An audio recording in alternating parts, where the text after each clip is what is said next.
Qatar पर Israel के हमले का दूसरा राउंड का अलर्ट आ गया है। दोहा सितंबर जैसे फिर दहलने वाला है। कतर के अमीर ने फिर से बारूदी तबाही को दावत दे दी है, क्योंकि एक बार फिर दोहा में इजराइल के दुश्मनों का जमावड़ा लगा है। एक बार फिर से इजराइल को धमकियां दी गई है।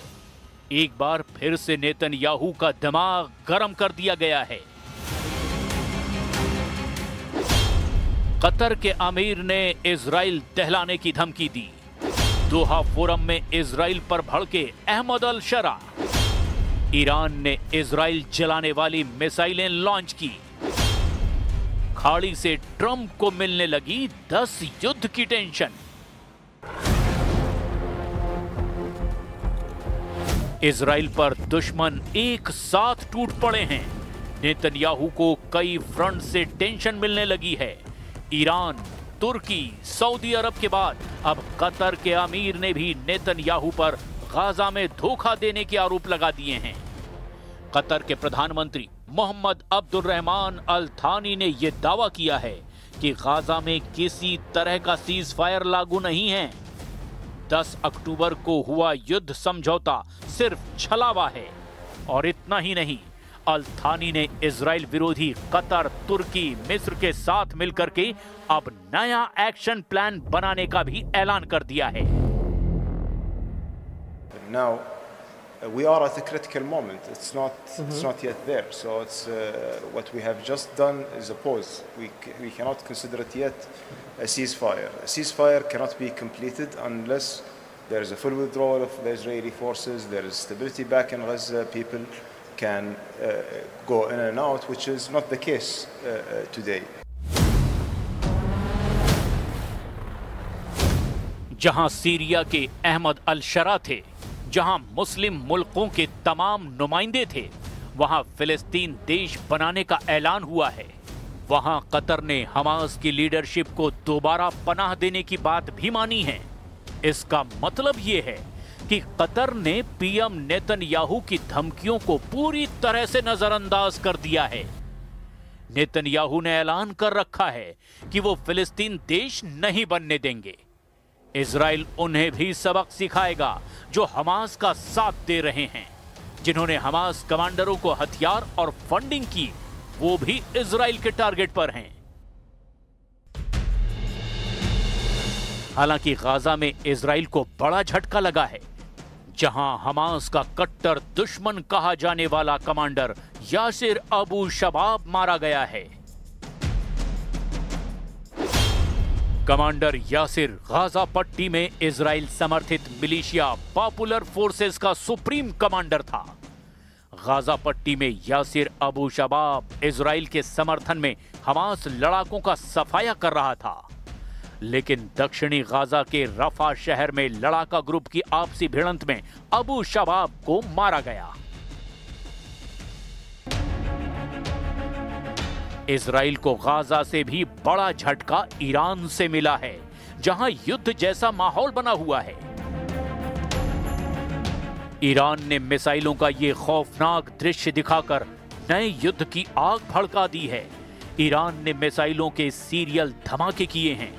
ईरान ने जमीन से समंदर तक बारूदी तहलका काट रखा है। ईरान की रॉकेट फोर्स युद्ध के लिए अब फड़फड़ाती नजर आ रही है। ये धमाके युद्ध का ट्रेलर हैं। मिसाइलों की ये मार इजराइल के लिए चैलेंज है। सुप्रीम लीडर अली खामनेई ने फिर से सुपर पावर को चुनौती दे डाली है। ईरान पहली बार हाहाकार के मूड में है। फारस की खाड़ी में बारूदी बवंडर लाकर ईरान ने दुश्मनों की धुकधुकी बढ़ा दी है।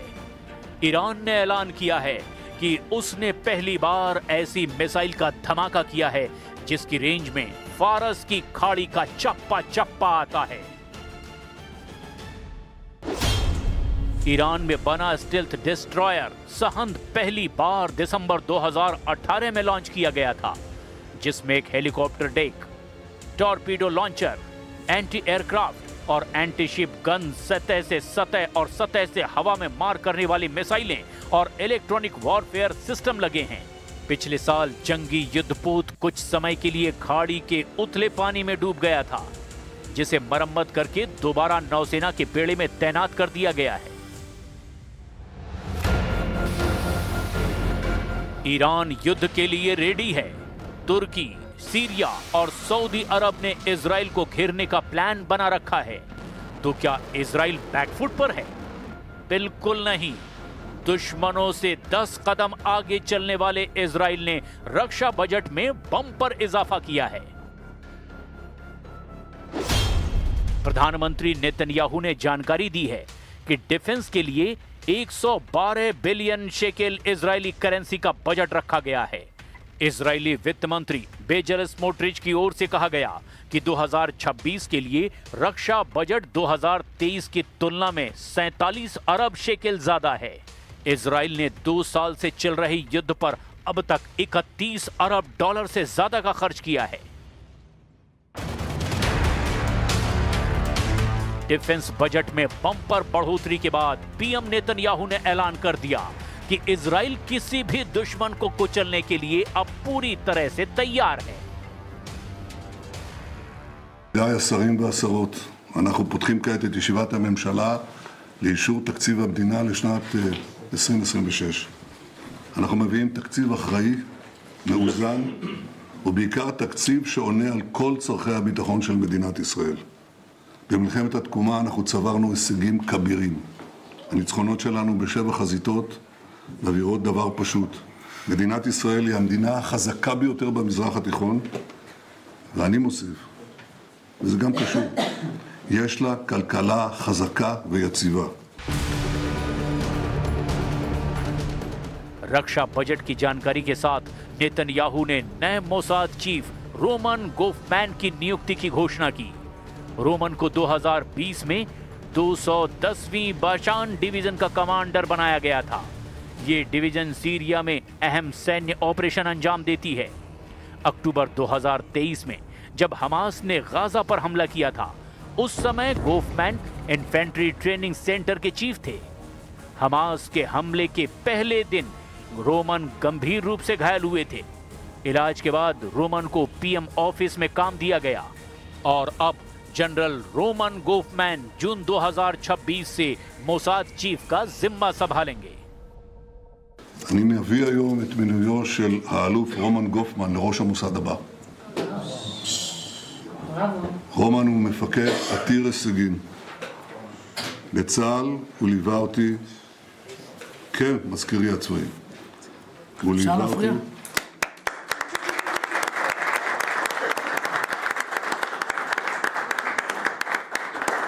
רומן ליווה אותי בשנה האחרונה במלחמת התקומה, במבצע עם כלבי. הוא פעל מול צה"ל וכל גורמי הביטחון, כולל ובהדגש עם המוסד. הוא בעל תכונות מוכחות של מנהיגות, יצירתיות, תחכום, תחבולנות, בקנה מידה עולמי. इजराइल अपनी सैन्य तैयारियों के साथ नए हथियारों से भी दुश्मनों को खौफ से भर रहा है। इजराइल ने अपने सबसे शक्तिशाली और सस्ते air defence system iron beam laser system को वॉर जोन में तैनात किया है। इजराइल का iron beam paradigm shattering laser defence 30 दिसंबर से एक्टिव हो जाएगा। आयरन बीम में लाइट बीम के मुकाबले ज्यादा पावर है, इसकी रेंज ज्यादा है और इसे कई तरह के खतरों से बचाने के लिए इस्तेमाल किया जा सकता है। आयरन बीम खास तौर पर न सिर्फ ड्रोन बल्कि मिसाइल, रॉकेट और मोर्टार को भी मार गिरा सकता है, जिससे ये ड्रोन को मार गिराने की तुलना में कहीं ज्यादा खतरनाक हो जाता है। Iron beam mobile 50 kilowatt system की रेंज 5 से 7 किलोमीटर है। इस सिस्टम को कम दूरी का हाई पावर लेजर बनाया गया है, जो कि आयरन डोम जैसे दूसरे डिफेंस सिस्टम को बाईपास करने वाले प्रोजेक्टाइल को भी रोक देती है। आयरन बीम में 2 टेलीस्कोप हैं। इसमें एक से शक्तिशाली लेजर निकलेगी और दूसरे से इसकी परफॉर्मेंस पर नजर रखी जाएगी। ये सिस्टम आयरन डोम के साथ इंटीग्रेटेड होकर इजराइल की 360 डिग्री सुरक्षा करेगा। इजरायली लेजर डिफेंस सिस्टम ने अक्टूबर 2024 में हिजबुल्लाह के लगभग 40 ड्रोन को मार गिराया था। नया आयरन बीम उससे कहीं ज्यादा घातक और विस्फोटक बताया जा रहा है। इजराइल के दुश्मन जहां युद्ध की रणनीति बना रहे हैं, वहीं नेतन्याहू हथियारों को धार दे रहे हैं, क्योंकि अब की बार इजराइल का सामना दुश्मन देशों की सेना से है। ईरान जैसे मिसाइल पावर, तुर्की जैसा ड्रोन पावर, कतर और सऊदी अरब जैसे अमीर देशों से निपटने के लिए इजराइल को पूरी ताकत झोंकनी होगी।